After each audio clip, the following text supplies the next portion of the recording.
គុណបងទាំងអស់គ្នាដែលបានជួយទិញតង់កូរ៉េធម្មតានេះយកទៅប្រើប្រាស់ចាហើយនេះគឺបងគ្រាត់កំងឲ្យវាយតលាវទេអត់ដេដាក់ខ្សែដាក់ជាយទេចាអញ្ចឹងសម្រាប់បងទាំងអស់គ្នាចង់កំងម៉ូតមិនក៏បានដែរអ្នកលក់ស្ដាប់យល់គឺធ្វើជូនតែម្ដងចាអញ្ចឹងអ្នកលក់ក៏បានគិតគូរពិចារណាដែរ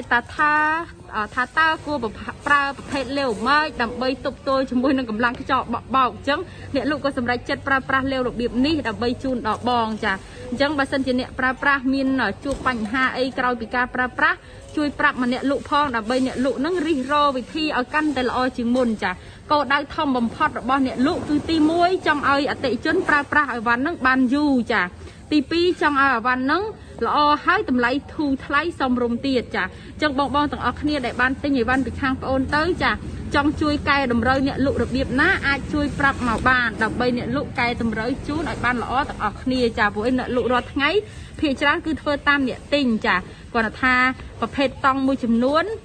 អតិថិជនក៏អត់សូវដឹងរឿងទំហំខ្សែឬលាវអីទេអញ្ចឹងអ្នកលក់ប្រាប់ត្រឡប់ទៅវិញចាប្រភេទនេះល្អប្រភេទនេះធម្មតាអីចឹងណាអញ្ចឹងបើបងទាំងអស់គ្នាចង់បានប្រភេទល្អប្រភេទធម្មតាអីអាចសួរនាំជាមួយនឹងអ្នកលក់បានហើយទម្រង់នៃកាដេក៏អាចចរចាបានដែរនេះគេហៅថាប្រភេទវាយលាវធម្មតាប្រភេទមួយទៀតគេហៅដេបង្កប់ដាក់ខ្សែអញ្ចឹងខ្ញុំទៅបង្ហាញបងប្អូនថាបង្កប់ដាក់ខ្សែនោះរបៀបម៉េចនេះចាអានេះបង្កប់ឲ្យដេដាក់ខ្សែរួចចាយើងវាយកវលអញ្ចឹងមានធ្នេដេបែបនេះចាចឹងមកបងក៏ថាខ្ញុំឃើញគេអ៊ុតចាបងចង់អ៊ុតក៏មានធ្នេអ៊ុតដែរប៉ុន្តែធ្នេអ៊ុតថ្ងៃនេះអត់បានអ៊ុតទេដោយសារតែ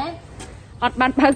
អត់មានអាកន្លែងណាមួយត្រូវបានអ៊ុតអញ្ចឹងប្រភេទធ្នេអ៊ុតគឺយើងអ៊ុតបែបនេះណាបងប្អូនចាគឺមានកន្លាបែបនេះ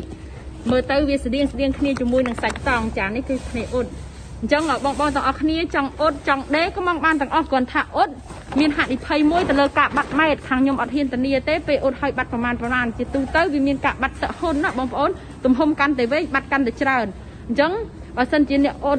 តហើយបាត់បន្តិចបន្តួចអ្នកទិញកុំប្រកាន់តែបើសិនជាបងទិញប្រភេទដេនេះខ្ញុំធានាជូនអត់ឲ្យបាត់ទុំបីតែមួយទឹកចាព្រោះខ្ញុំគុណត្រូវប្រភេទអ៊ុតវាប្រើទៅលើកម្ដៅម៉ាស៊ីនជួនកាលវាមានករណីខ្លះអាចតិចតួចអញ្ចឹងទៅកម្លាំងរួញរបស់វាច្រើនបន្តិចចាចុះបងអស់គ្នាដែលត្រូវការប្រភេទតង់អីក៏ដោយចាមិនថាតង់រោងការតង់រោបន្លែចាតង់ដាំអាសូឡាចិញ្ចឹមត្រីបង្កបង្គាខ្យល់កង្កែបស្តុកទឹក